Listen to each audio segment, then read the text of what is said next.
Boa tarde a todos. Com grande alegria, abrimos esta sessão do programa Universidade Livre da Academia Mineira de Letras, do qual, com muita honra, sou coordenador, por delegação da presidente Elizabeth Renaud, nossa conferencista desta tarde. Antes de apresentar a palestrante, como se isso fosse necessário, eu quero registrar com muita alegria para casa as presenças dos acadêmicos Ieda Prates Bernes, Carmen Schneider Guimarães e do acadêmico eleito professor Jacinto Lins Brandão, novo titular da cadeira de número 25 e tradutor da epopeia de Gilgamesh. Aqui está um belíssimo trabalho, um primoroso trabalho de tradução do acádio para o português, né? Muito bem, o professor Jacinto já honra essa casa com a sua presença. Antes de falar sobre Elizabeth Renaud, eu queria ainda convidá-los a participar das outras atividades desta casa. Amanhã haverá uma sessão às 19h30, no âmbito do convênio desta casa com a Escola Brasileira de Psicanálise, Lacan e Literatura, às 19h30. E na quinta-feira haverá conferência do professor da UFMG, Sérgio Alcides, professor e poeta, sobre a obra da poeta Ana Cristina César, uma poeta importante da década de 70. Nos dias 22 e 23, sexta à noite, e sábado, 21 e 22, me desculpe, 21, sexta, e 22, sábado, haverá o seminário importantíssimo que esta casa organiza sobre acervos literários, né? Com a presença de José Murilo de Carvalho, Jacinto Lins Brandão, Ineida Maria de Souza, enfim, Caio César Bosque e vários outros, né, para tratar do tema da conservação, preservação, guarda, manutenção de acervos literários, né? Eu não posso deixar também de convidá-los para uma sessão belíssima que faremos no dia 17 de outubro, embora a data ainda esteja um pouco longe, que será um sarau sobre a poesia de Ieda Prates Bernes, um sarau que tem a curadoria da professora doutora Ângela Vaz Leão, né? Então será um momento inesquecível para toda esta casa, 17 de outubro, 5 da tarde. Muito obrigado, presidente, por esse espaço para fazer os comerciais. Mas, enfim, com grande alegria que esta casa ouvirá hoje a palavra de sua presidente. Elizabeth Renaud, mineira de Carmo de Minas, é graduada em Letras Português e Inglês e especializou-se em literatura brasileira, tendo feito os 2 cursos pela Universidade Federal de Minas Gerais. Em 85, obteve o título de mestre em literatura brasileira, também pela Federal, com a aprovação de sua dissertação A Aventura Surrealista de Eledo Ivo, Invenção e Descoberta, dissertação que depois foi publicada pela Academia Brasileira de Letras. Presidente emérita da Academia Feminina Mineira de Letras desde 2004, também presidente emérita da Academia Municipalista, onde atualmente lidera o Conselho Superior, sócia efetiva do Instituto Histórico de Minas Gerais e membro de várias academias, entre as quais as de Itajubá, São João del Rei, Conselheiro Lafayette e Mariana. É membro da Academia de Ciências e Artes de Lisboa e da International Writers and Artists Association nos Estados Unidos. Escreveu 13 livros, entre eles o ensaio De Gil a João, que recebeu o prêmio Eduardo Frieiro, o romance Concha Lua, que venceu o prêmio Nelson de Faria da Academia Mineira de Letras, e Alejandro José Cabaça, da União Brasileira de Escritores, e o ensaio Memória Diamantina, contemplado com o prêmio Centenário de Juscelino. Sua obra integrou várias antologias, né? Teve textos seus publicados em várias antologias, com destaque para a poesia mineira no século XX, organizada por Assis Brasil, reflexos da poesia contemporânea no Brasil, França, Portugal e Espanha, da editora Universitária de Lisboa. Tem poemas, contos e ensaios premiados, entre eles o Narrador Arqueólogo, Prêmio BDMG Cultural de Literatura, Rascunho de Minas, Prêmio de Excelência da International Writers Association. Colabora em vários jornais, revistas e em outras publicações com textos de sua autoria. É para nós uma grande alegria ter nos quadros da Academia da Academia Mineira de Letras, uma personalidade com a densidade intelectual e também com a cordialidade, a lianeza no trato e a educação de Elizabeth Renaud, para quem eu peço aplausos de boas-vindas. Obrigada, Rogério. Rogério é exagerado. Boa tarde a todos, agradeço a presença. Vamos ouvir um pouquinho desse romance virtual. Machado de Assis constitui um fenômeno da literatura brasileira, agora também conhecido em outras terras pelas traduções que têm sido feitas de seus livros. Este fenômeno tem por alcunha o Bruxo do Cosme Velho, referência ao bairro onde morava e à prestidigitação que encaminhava a pena por suas mãos de mágico, narrador onisciente e todo-poderoso. Esmiuçava a alma humana, de modo irônico, e com tais sutilezas que se fazia parte do personagem, e com sua bruxaria desvendava os segredos do coração e enrodilhava os mistérios da alma humana.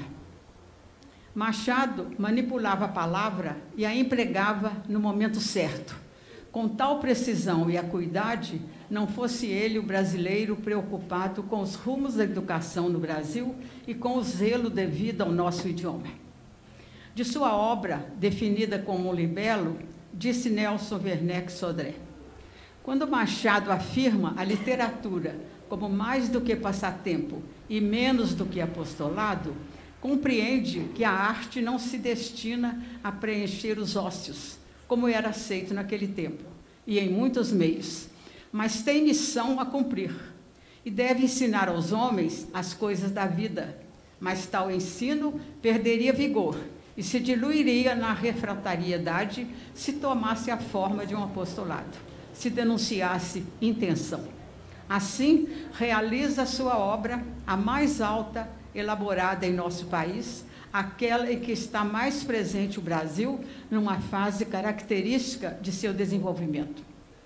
Esta obra, por artes de magia, ou melhor, do bem escrever e da agudeza do seu autor, continua tão atual e viva, e lida e discutida, e assunto para palestras, hoje ainda, como neste admirável Dom Casmurro, em seus 100 e tantos anos.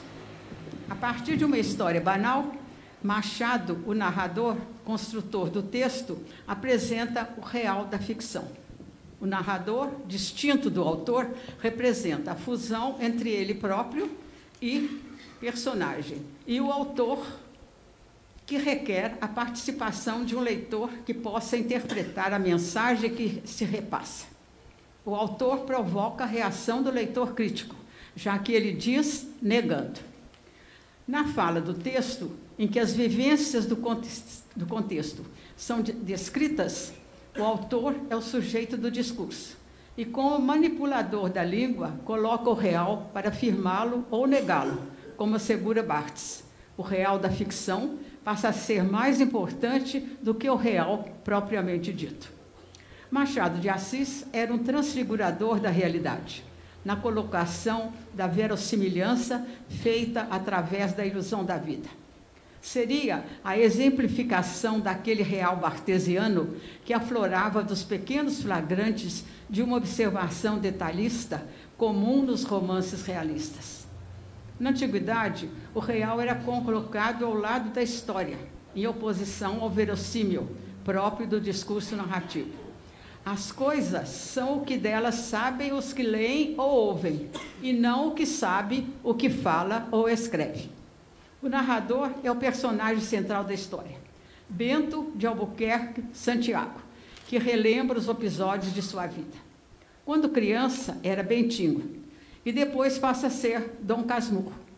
Seguimos o contado revivido por Bentinho, que aí contrapõe o efeito do real, primeiro, porque escreve sobre fatos acontecidos há muito, e segundo, por apresentar somente a sua visão dos acontecimentos, acrescida de sua análise particular, de seu ciúme doentio, sob o egoísmo e de sua incapacidade de amar. Temos assim o romance criado pelo narrador personagem, Bentinho, modelado pelo autor Machado, que, longe de um contato com o mundo exterior e em si mesmado sobre sua emotividade introspectiva, tenta reviver e repassar ao leitor o que narra.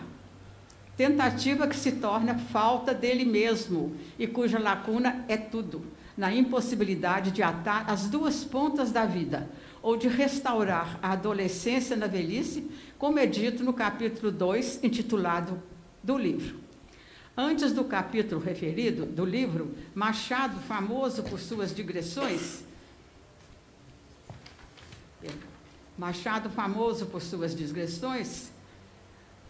passa a ser o Dom Casmurro.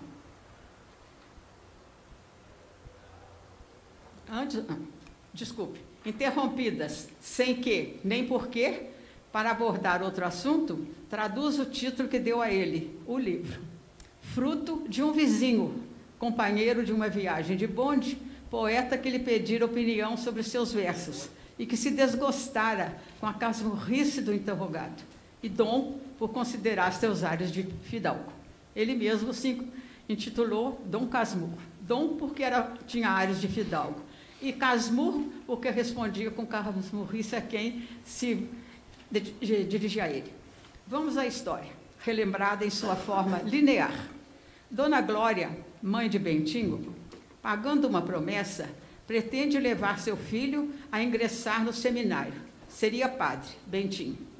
Porém, sempre há este porém, para que os contos sejam capazes de continuação e criem o tal efeito de real. Na casa da rua de Mata Cavalos, onde moram o filho, a mãe, o agregado, figura comum, participante das famílias de posses, tio Cosme, prima Justina, desface o projeto. E é o próprio José Dias, o homem que abusa de superlativos em seu linguajar empolado, que termina por unir as duas famílias vizinhas, os Santiago e os Pádua, a que pertence Capitu, o pivô de toda a questão.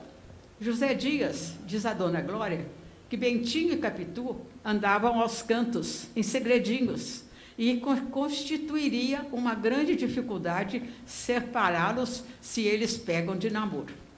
Bentinho ouvira tudo atrás da porta, recurso conveniente para que se delineie a trama. Surge, então, o nó da narrativa e aparece um dado significativo da literatura machadiana: o conflito que guiará o desenrolar do romance pela ciência do indivíduo, do que poderá ser o seu desempenho futuro, de acordo com o que se esperava dele. O narrador comenta: verdadeiramente foi o princípio da minha vida. Com quem então eu amava Capitu e Capitu a mim? Realmente andava cosido às saias dela, mas não me ocorria nada entre nós que fosse deveras secreto. Tudo isto me era apresentado pela boca de José Dias, que me denunciara a mim mesmo. Machado expõe uma realidade que só se realiza no espaço da metáfora. O papel de José Dias, o agregado, passa de secundário a revelador quando adverte Dona Glória, a mãe de Bentinho, prometida ao seminário, que este andava metido pelos cantos com uma adolescente desmiolada, sua vizinha e amiga desde criança. Esta visão preconceituosa reflete o que se quer qualificar: o caráter de Capitu, a vizinha, dissimulada, calculista. José Dias é o fio condutor da trama ou da intriga, com suas frases pomposas, superlativas e pelos comentários que o fazem personagem da mais comprovada ambiguidade, situado entre o ser e o parecer, unindo e desunindo, colocando dúvidas dentro das dúvidas, até mesmo para Bentinho, que descobriu que amava Capitu pelas palavras de José Dias. Este encarna o papel do coro do Teatro Guedo, coordenando e comentando os acontecimentos que faz, às vezes, precipitar. Também na tragédia grega, a metáfora e a ambiguidade conduzem à inexorabilidade de um destino traçado pelas parcas.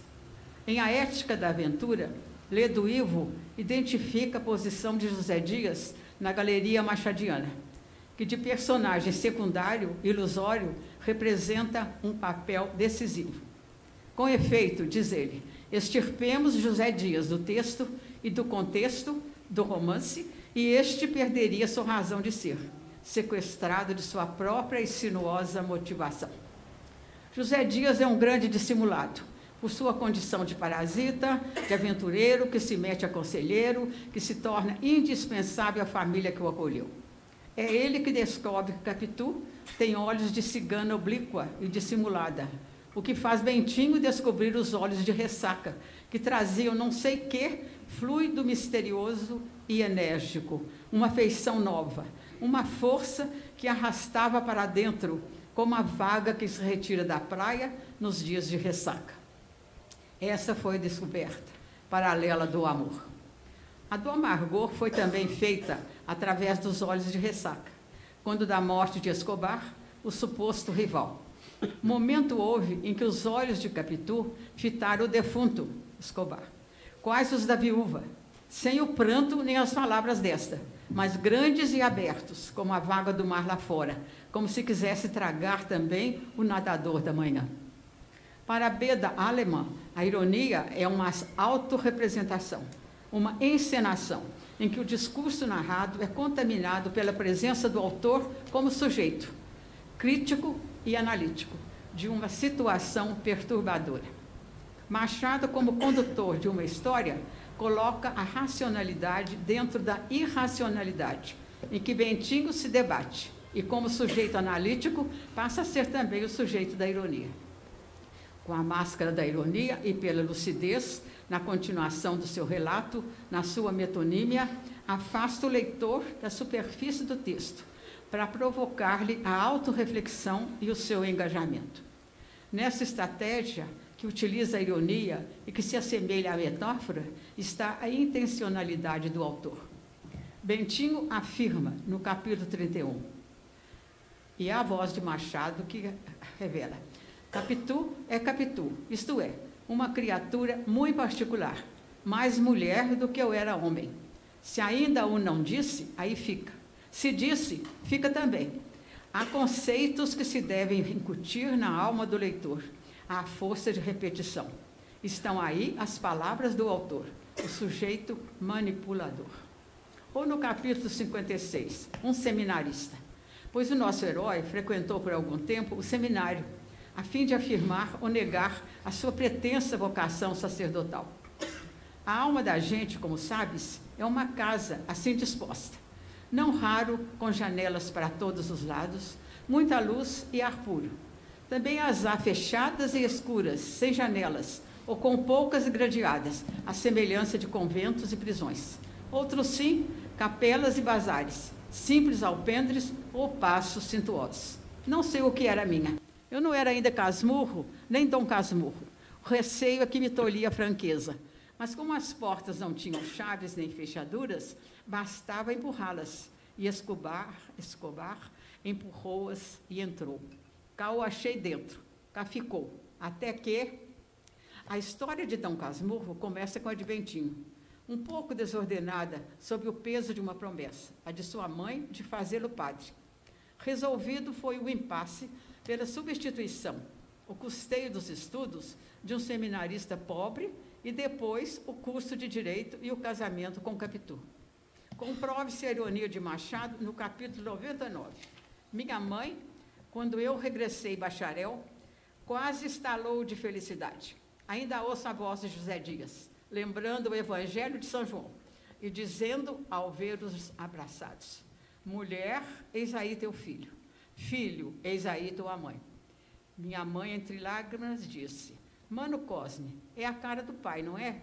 Sim, tem alguma coisa. Os olhos, a disposição do rosto, o bigode é que a desfaz um pouco.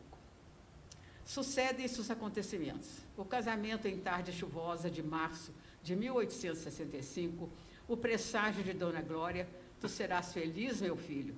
A mesma frase que Bentinho repetia para si mesmo e cuidava ser de uma fada invisível à voz ouvida. O nascimento de Ezequiel, filho, os mimos com que era tratado, a amizade continuada entre os dois casais. Escobar, o amigo, casara-se com Sancha, amiga de Capitu. Começam os ciúmes de Bentinho e as armações feitas mentalmente quanto à suposta infidelidade da mulher. Vem depois a morte de Escobar, a separação do casal, o exílio de Capitu e Ezequiel, a visita de Ezequiel ao pai, sua morte e a continuação da vida árida do Dom Casmurro, que diz premonitoriamente no capítulo 68. Montaigne escreveu de si: Ce n'est pas mes gestes que j'écris, c'est moi, c'est mon essence. Ora, há só um modo de escrever, a própria essência, é contá-la toda, o bem e o mal.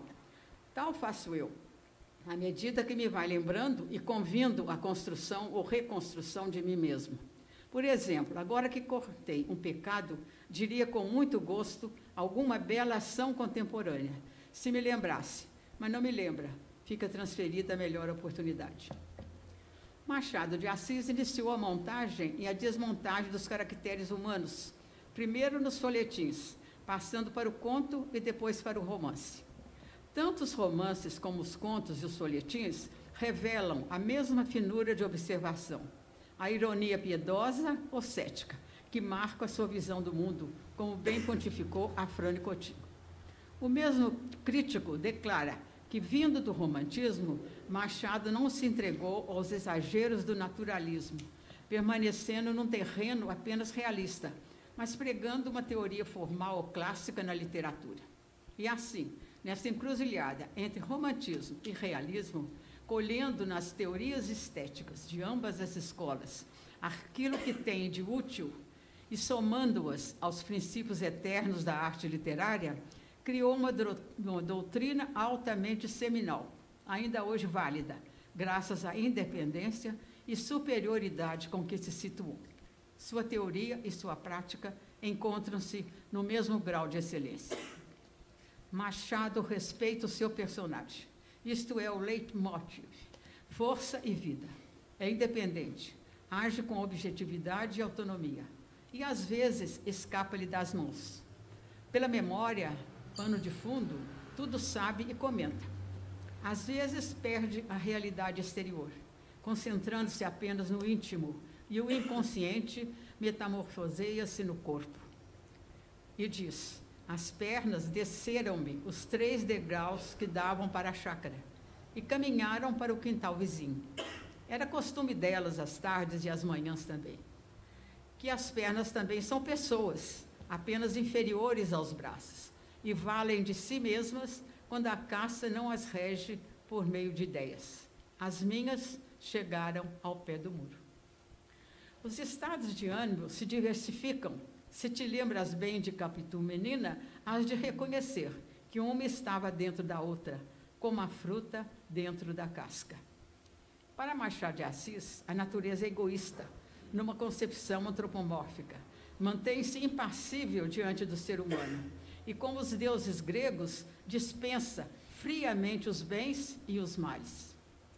Fábio Lucas adota uma posição sociológica em sua análise à condição feminina de Capitu, a partir da situação da mulher na sociedade imperial. Coloca a separação entre Capitu e Bentinho na estratificação social e no poder da terra.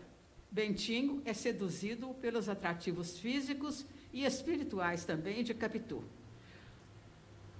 O seu desejo de Capitu era o de posse, propriedade, que a sua consciência contraditória deitou por terra, a realização de uma felicidade conjunta. Bentinho vai construindo um patíbulo, álibi de sua deficiência humana. As provas que reúne são ambíguas, tanto podem ser comprobatórias ou nulas. A ascensão social de Capitu é anulada. A voz narrativa é masculina e a narração machadiana, pela boca dos personagens masculinos, configura as mulheres como dotadas de frivolidade e dissimulação. Capitu, possuindo, como se descreve, superioridade afetiva e humana, é descrita como de condição inferior e acaba sendo naquele quadro social, cujos mecanismos desvalorizam a mulher em busca de liberdade e autonomia, em sentido duplamente preconceituoso, por ser pobre e por ser mulher. Dom Casmurro, Bentinho, não consegue ligar as duas pontas da vida, quando da sua tentativa de reproduzir na casa do Engenho Novo a casa da Rua de Mata Cavalos. Machado de Assis explora, em algumas de suas obras, o motivo das estrelas duplas, em sua eterna busca de uma unificação ou antecipando-se à teoria psicanalítica, a busca da complementariedade, em que Yin e Yang se conjugam na formação do ser perfeito.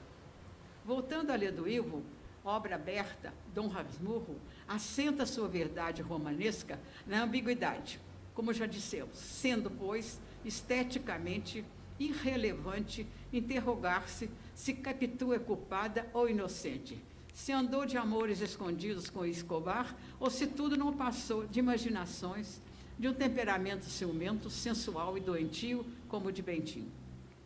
Quanto à semelhança de Ezequiel com Escobar, a própria Capitu alude à casualidade e chama a atenção do marido para o olhar de Bentinho ser esquisito como o de seu pai e o de Escobar.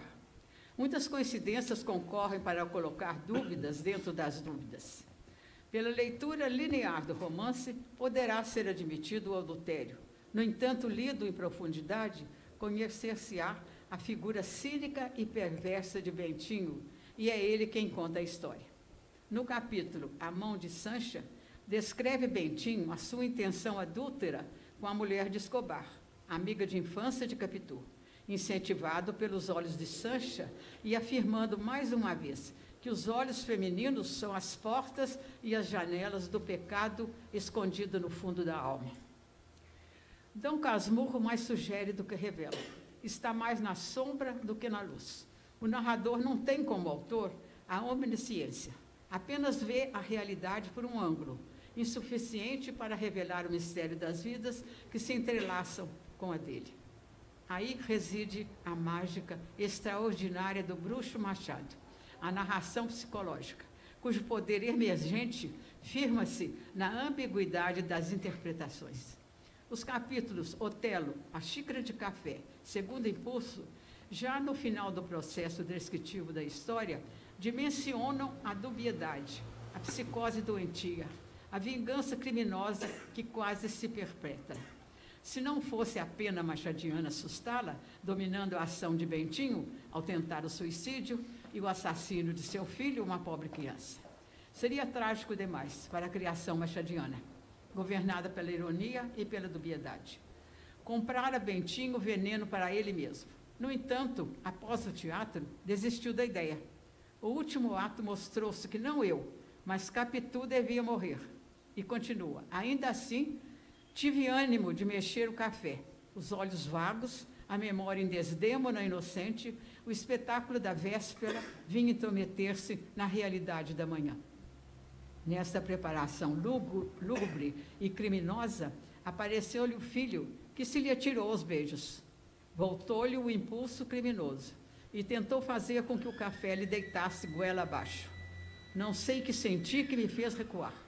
Pus a xícara em cima da mesa e dei por mim a beijar doidamente a cabeça do menino. Anos depois, Ezequiel vem visitá-lo, antes de partir para uma viagem científica onde morre, após contrair uma febre. Ao receber a notícia de sua morte, este é o comentário de Bentinho no capítulo 146. Apesar de tudo, jantei bem e fui ao teatro. Discute-se a capitulação de Capitolina, o que representa uma conspurcação à obra de Machado de Assis, que, no dizer de Carlos Fuentes, continua a ser o maior romancista das Américas. Josué Montello afirmou, em entrevista, que Capitu foi moldada à semelhança de Carolina Novaes, esposa amada e louvada de Machado.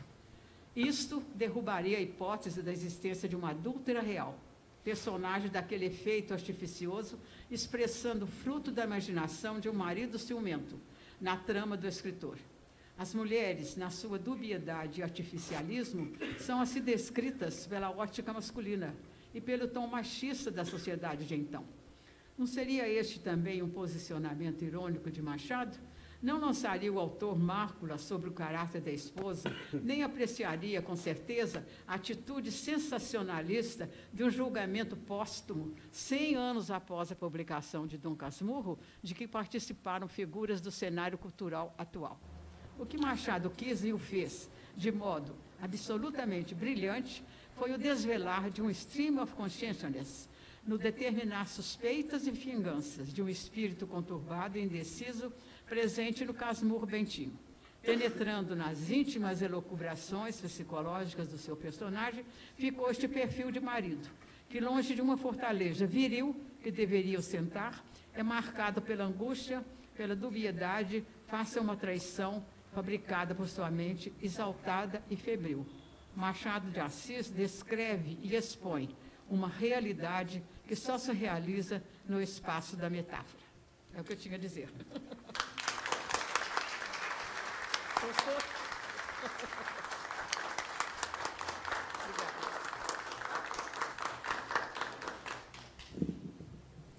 Muito obrigado, presidente Elizabeth Renault, por essa bela conferência sobre Machado, oportunidade que tivemos de renovar nosso apreço pela obra machadiana e também pela palavra de Elizabeth Renault.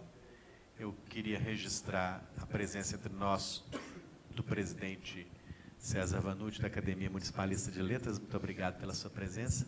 E a palavra está franqueada a quem quiser se manifestar. E o uso do microfone é aconselhado. Tem um microfone volante aqui. Tem aqui, ó, o microfone volante, que facilita. Ah, que beleza. E ela pediu que eu lesse para ela. Honra para nós. Muito bem.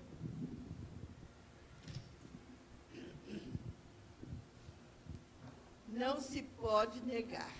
Certas pessoas nascem com aparente predestinação. Vemos que existem aquelas que vieram ao mundo para tornarem-se poderosas no campo da sabedoria. Dia após dia, suas mentes se abastecem de conhecimentos e elas se mostram grandiosas e são reverenciadas por todos que as conhecem. Algumas surgem com destinos apenas parecidos, mas entre elas cresce uma parede de extrema diferença. Enquanto as primeiras armazenam riquezas intelectuais em seus particulares domínios, estas últimas servem-se delas para espargi-las como dádivas preciosas de elevado conceito. Não se sentem satisfeitas, retendo para si a riqueza desses valores culturais adquiridos. Leem, estudam, pesquisam, comparam e, finalmente, passam a dominá-los com generosa mestria didática, advinda de seu talento. Escrevem crônicas, resenhas, ensaios, palestras, discursos. Com o transbordar da constante atividade intelectual, dedicam-se à escrituração de livros dos mais diversos temas. Vão com beleza e dedicação primorosa à poesia. Sua atuação extremada chega a dezenas de volumes, considerados de vasto conteúdo cultural. Em cuidados de leitura, buscam os mestres, os clássicos, por preferência, mas leem todos por obrigação e amor ao ofício. Os trabalhos recheiam-se de citações trazidas dos sábios pensadores e enunciados filosóficos. Através dos séculos, a mulher vem conquistando a meia parte do espaço cognitivo do universo. A palavra é a primeira expressão inteligente do Homo sapiens, quer verbalizada como o princípio ou grafada nas lascas de pedra ou nos murais das escarpas. Dentre estas e aquelas personalidades, contam-se figuras singulares nos meios acadêmicos. Surgidas estas células culturais femininas, justamente para abrigar as mulheres que se dedicavam aos cuidados da palavra literária e ao dever da escrituração. Sabe-se que os portais de entrada desses organismos seletos estreitam-se ainda mais para o sexo feminino. Estamos certos de que falamos aqui e somos entendidos, em particular, de determinada pessoa que nos cobre de orgulho pela atuação permanente e ascensão vertiginosa no domínio cultural. Elizabeth Renault acaba de editar seu 13º livro, Arquivos Literários, no qual se encontram registrados todos os conceitos acima referidos de uma verdadeira promotora cultural. Elizabeth Renault atingiu o patamar onde se situam os mais nobres valores intelectuais de uma nação, tendo sido eleita pelas suas virtudes a presidente da Academia Mineira de Letras com apenas 4 das 40 cadeiras ocupadas por mulheres. Obrigada. Carmen, agradeço as suas palavras exageradas, que levam em conta pela amizade que nos une. Mais do que a minha a trajetória literária, é a sua, Diga de Novouros, que está planejando agora um livro maravilhoso em que vai abordar a obra de vários nossos acadêmicos, que vai ficar na história da nossa academia. Obrigada pelas palavras e obrigada, Eneida, pela leitura.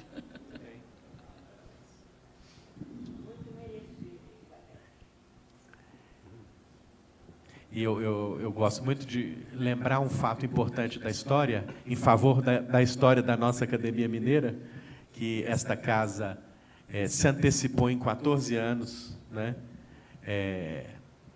à Academia Brasileira de Letras. Aqui, Henriqueta Lisboa foi eleita em 63, com grande atraso, naturalmente, mas foi eleita em 63, e a Academia Brasileira de Letras elegeu Raquel de Queiroz 14 anos depois, em 77.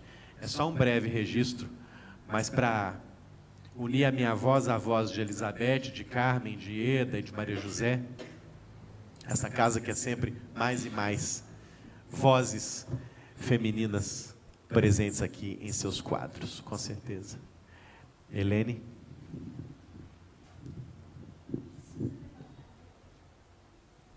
Que é presidente emérita da Academia Feminina Mineira de Letras, assim como sua mãe também o é. Sim, gostaria de parabenizar Elizabeth pela sua magnífica oratória. Mais uma oratória em que a gente abre os conhecimentos, né, a mais de Machado. E aproveito a oportunidade, então, para que todas possam estar aqui dia 25 de setembro, quando minha mãe, Lívia Pauline, fará a sua palestra sobre Henriqueta Lisboa, que foi uma das nossas grandes amigas pessoais, minha e de minha mãe, e então ela vai contar alguns episódios da vida de Henriqueta, que eu espero que seja inédita. Então, obrigada, Elizabeth. Obrigado, Helene, e agradecimentos antecipados pela vinda de Dona Lívia Pauline a esta casa, Dona Lívia que celebrou 100 anos de vida esse ano.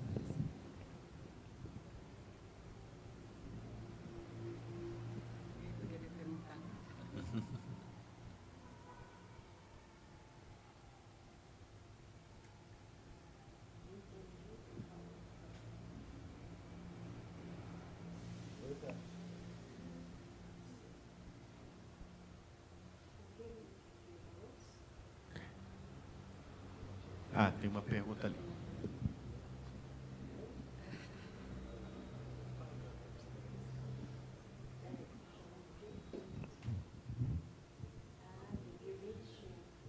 Parabéns para a apresentação da senhora. Eu gostaria de saber a sua opinião do ponto de vista de duas possibilidades. Na sua opinião, em relação a que a senhora já pesquisou e no seu trabalho como escritora, quais seriam os aspectos, naquele contexto que foi escrita essa obra, que poderia redimir a condição tanto de Dom Casmurro quanto de Capitu. Qual que seria o fator de redenção, de salvação, de alívio para a alma dessas duas personagens? Eu tenho a impressão que não há alívio nessa obra. Foi uma tragicomédia pela voz de Machado. E Machado, José Monteiro disse que ele tinha feito esse perfil feminino de acordo com o da mulher dele. Então, eu queria lembrar que Machado foi casado com Carolina de Novaes durante 35 anos. E ele sempre saía às tardes. E ficou uma suspeita que ele mantinha um caso extraconjugal. Então, os seus amigos acompanharam uma vez e viram aonde que ele iria. Ele foi a um ateliê do pintor Roberto Fontana para examinar e avistar a moça do quadro que se chamava A Dama do Livro, que ele admirava demais e não tinha condições de comprar. Os amigos, então, fizeram uma coleta e deram de presente a Machado. Então, Capitu não poderia fazer essa escapatória conjugal se foi baseada na vida de Carolina. Carolina é uma mulher íntegra, mulher culta, que iniciou Machado na literatura portuguesa, porque ela era portuguesa. Então, eu tenho a impressão que não tinha nada que pudesse culpar Carolina, a não ser a imaginação exacerbada de Bentinho. Na minha opinião, e de acordo com alguns autores que eu citei. A sua não é essa.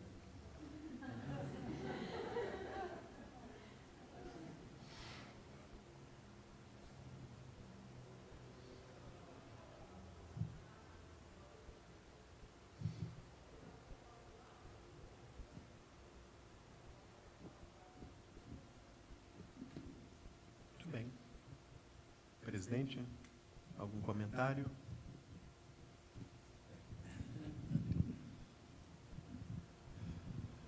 Nós, na BUMIC, como aliás de resto, em qualquer das instituições culturais mineiras, temos com relação a Elizabeth uma admiração que só faz crescer à medida que a gente se aprofunda no conhecimento da sua obra. Essa palestra que ela acaba de proferir aqui, com a refulgência que é peculiar em toda a dissertação que torna pública, é uma demonstração inequívoca de que andou muito bem a Academia Mineira de Letras, promovendo a sessão dela como primeira representante do sexo feminino na história da instituição, à presidência da casa. Nós, já na BUMIG, tínhamos o privilégio de haver contado com a participação dela no cargo de presidente por muitos anos. E ela se tornou, aliás, é uma presidente insubstituível. E ninguém melhor para dar esse depoimento do que o que a sucedeu na função. E o que existe, então, em torno de uma criatura acrisolada por tantos dons, como é a Elizabeth, que domina a palavra em toda a sua exuberância de manifestação da alma e do espírito humano, o que a gente tem a dizer é que, de um personagem assim, que honra e dignifica a cultura mineira, o que a gente passa a esperar é que o futuro lhe reserve condição de participação em outros sodalícios. Provavelmente, por que não? A Academia Brasileira de Letras, já que ela reúne todos aqueles requisitos essenciais de personagem cultural exuberante, afirmativa e personagem cultural que só pode honrar qualquer sodalício do qual venha a participar. São as palavras que me ocorrem depois de compartilhar com emoção daquilo que a representante da Schneider trouxe aqui como manifestação da admiração e do apreço dessa outra grande intérprete da cultura brasileira a respeito da obra fecunda de Elisabeth Renault. Muito obrigada. Eu quero dizer que essas palavras todas eu devo à amizade que nos une. E por isso eu não vou me sentir lisonjeada nem vaidosa, porque eu acho que é a generosidade que fala por eles. Obrigada pela manifestação. Muito bem. Queria agradecer a presença de todos, registrar que a Academia Municipalista de Letras está completando 55 anos, não é? E essa data será devidamente celebrada agora no segundo semestre. Enfim, e agradecer a atenção que todos ouviram a explanação da nossa presidente Elisabeth Renault sobre Machado de Assis. No mais, continue acompanhando a nossa programação pela imprensa, pela internet, pelas redes sociais. Sejam bem-vindos sempre. Essa casa é de vocês. Muito obrigado.